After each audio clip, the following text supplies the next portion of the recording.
No século XVI, os portugueses costumavam dizer que na língua dos indígenas brasileiros faltavam 3 letras, F, L e R.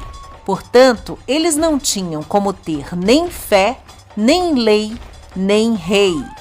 Acontece que a história do Brasil não começa com a chegada da Esquadra de Cabral no litoral da Bahia. O território já abrigava milhões de pessoas, com culturas, línguas e dialetos diferentes, com costumes e tradições próprios. Gente que, mesmo sem ter desenvolvido uma escrita, deixou marcas permanentes, produziu peças de cerâmica bastante elaboradas, cultivou e modificou o solo da floresta amazônica, trocou mercadorias, promoveu guerra entre os povos e dominou os inimigos. E ainda pode ter construído cidades-jardim com milhares de habitantes e uma rede de estradas que interligava essas povoações. Olá, amigos da história! Ao contrário do que pensavam os conquistadores portugueses quando chegaram aqui, os nativos da terra, que eles chamavam de selvagens, tinham sim algumas sociedades mais complexas e consolidadas, mesmo que fosse num passado mais remoto. No ano de 1500, alguns grupos étnicos importantes até já haviam desaparecido, dando lugar a outros. E naquele momento, os povos do grupo Tupi-Guarani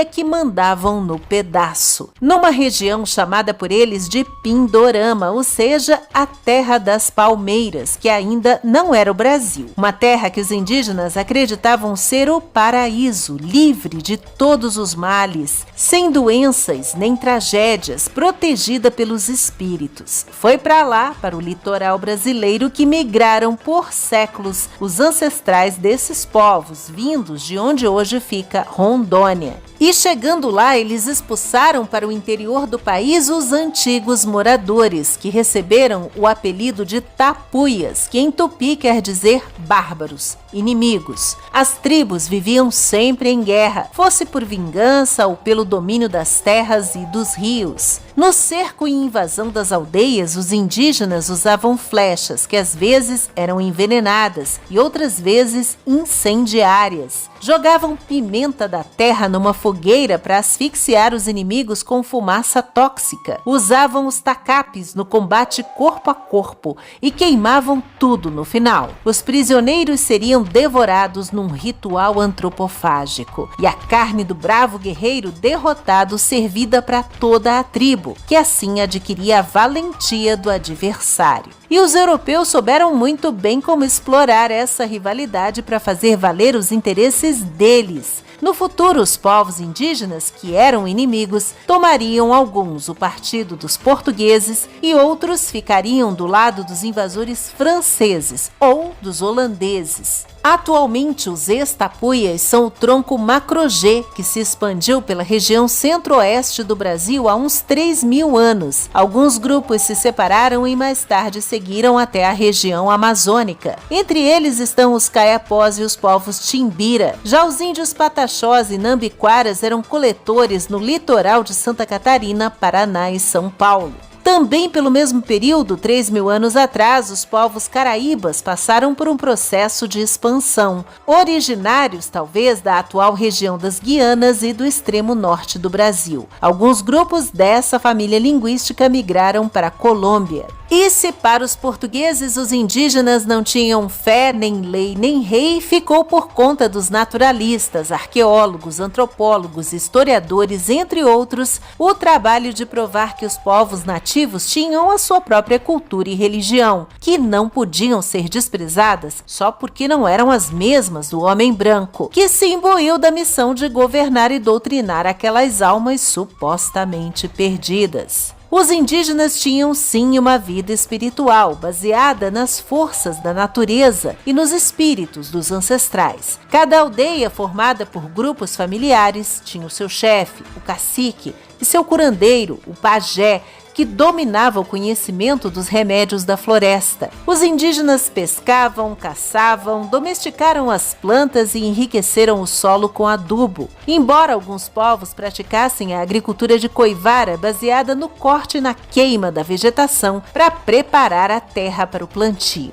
Já a terra preta da floresta amazônica pode ser obra da mão do homem, é o que defendem alguns estudiosos. No Xingu, por exemplo, muitas áreas foram totalmente desenvolvidas pelos humanos. Os povos do local dominaram sofisticadas técnicas de manuseio, construindo o seu próprio solo. Foi o que permitiu a plantação de imensas hortas e pomares para alimentar as populações que podem ter vivido em mega aldeias interligadas por uma rede de caminhos por onde eram transportados os produtos trocados entre o sertão e o litoral. De um lado havia feijão, milho, mandioca e penas de aves como os tucanos, e do outro lado vinha o sal extraído do mar, peixes, conchas ornamentais. Alguns desses itens podem ter chegado até mesmo ao Império Inca no Peru.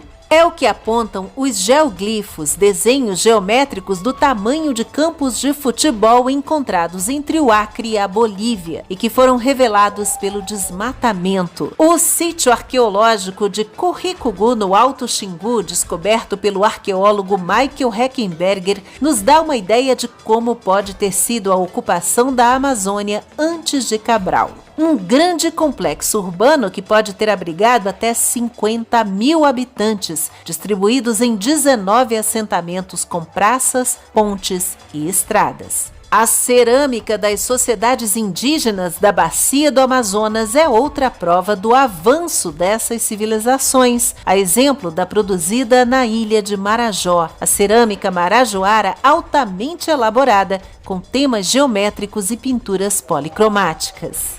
Outras descobertas põem em xeque até mesmo a data da chegada do homem às Américas, atualmente avaliada entre 12 mil até 60 mil anos atrás. Os fósseis, os sambaquis, acumulados de ossos e conchas, remanescentes de ferramentas, fogueiras e fogões primitivos, pinturas rupestres como as de São Raimundo Nonato no Piauí, retratando cenas de caça, entre outras do cotidiano daquelas populações, mostram que elas podem ter chegado ao Brasil bem antes do que se pensava e de onde não se imaginava. A teoria do Estreito de Bering agora também convive com a migração de homens vindos da Oceania, nos barcos polinésios e da África, como apontam as características de Luzia, a mulher de 11.500 anos que teve o crânio achado em Lagoa Santa, Minas Gerais. E nem mesmo Cabral foi o primeiro europeu a chegar ao Brasil. Antes dele, outro português, o explorador Duarte Pacheco, esteve aqui, onde hoje fica Belém, em 1498,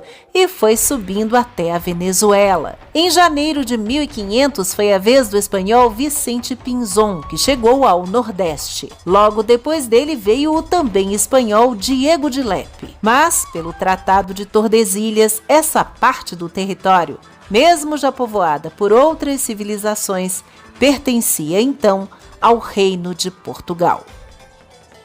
Se você gostou desse vídeo, deixe o seu like porque ele é muito importante. Comente, compartilhe, se inscreva e assista a outros vídeos do canal. Quem sabe você gosta também. Até a próxima com uma história a mais.